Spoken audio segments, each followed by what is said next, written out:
Class इस video में हम लोग रिवाइज करते हैं इलेक्ट्रोफिलिक जो रिएक्शंस है एनिलीन के, जो कि एक्चुअली बहुत इंपॉर्टेंट होते हैं। ठीक है, इलेक्ट्रोफिलिक हैलोजिनेशन हो, चाहे नाइट्रेशन हो, चाहे सल्फोनेशन हो, या फ्रीडल क्राफ्ट रिएक्शन ये दिखाता ही नहीं है तो क्यों नहीं दिखाता, इसको लेकर के कंसेप्चुअल डिस्कशन जो एसाइलेशन बहुत इंपॉर्टेंट होता है।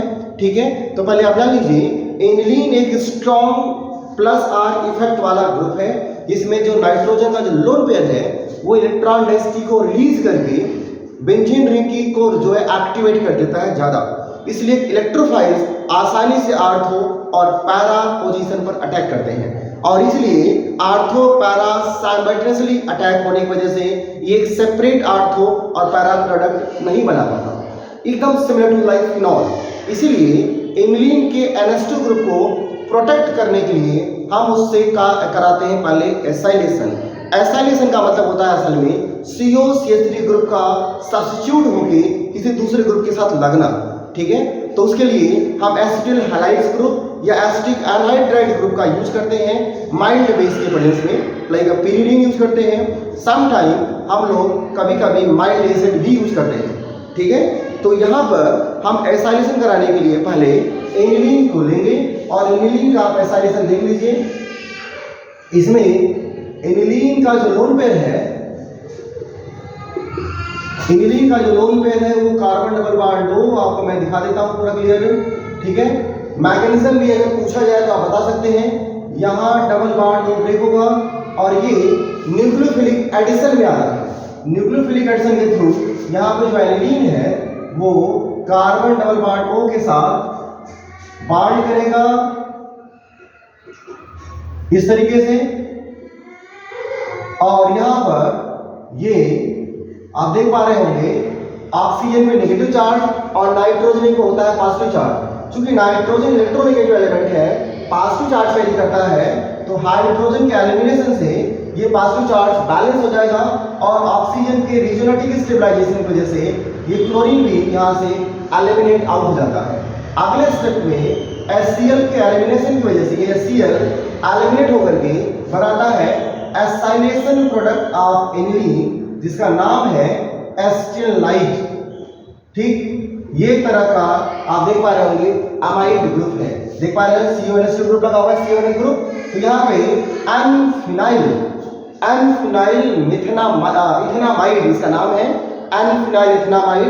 अब ये जो ग्रुप है नाइट्रोजन का लोन पेयर रिजोनेटिकली स्टेबलाइज हो रहा है कार्बन डबल बॉन्ड के साथ, जो कि आप देख लीजिए, जिसकी वजह से यहाँ पर जो पॉजिटिव आर इफेक्ट है, जो पॉजिटिव रेजोनेंस इफेक्ट है, ये डिक्रीज कर जाता है और अब बेंजीन रिंग फ्री है आसानी से मोनो सब्स्टिट्यूटेड इलेक्ट्रोफिलिक प्रोडक्ट बनाने के लिए। ठीक, तो आप देख लीजिए यहाँ पर ये हो गया आपका रेजोनेंस इफेक्ट। ठीक, लोन पेयर यहाँ पे गया और फिर ये यहाँ पे इस तरीके से, तो ये रेजोनेंस जो इफेक्ट आप देख पा रहे हैं, जिसकी वजह से जो रिंग है ये पार्शियली डीएक्टिवेट हो जाता है और अब जो है इलेक्ट्रोफाइल आसानी से इसके पैरा पोजीशन पर अटैक करते हैं। आर्थो पे इसलिए नहीं क्योंकि ग्रुप लगने की वजह से आर्थो पोजीशन पर स्टेरिक हिंड्रेंस प्रोड्यूस हो जाता है। ग्रुप बगल में इतना बड़ा लगा हुआ है एमाइड ग्रुप, तो आर्थो पोजीशन फ्री नहीं रह पाता। अब इसका जो पैरा पोजीशन है ये फ्री रहेगा और अब आसानी से ये बॉन्ड बनाने के लिए प्रिपेयर है।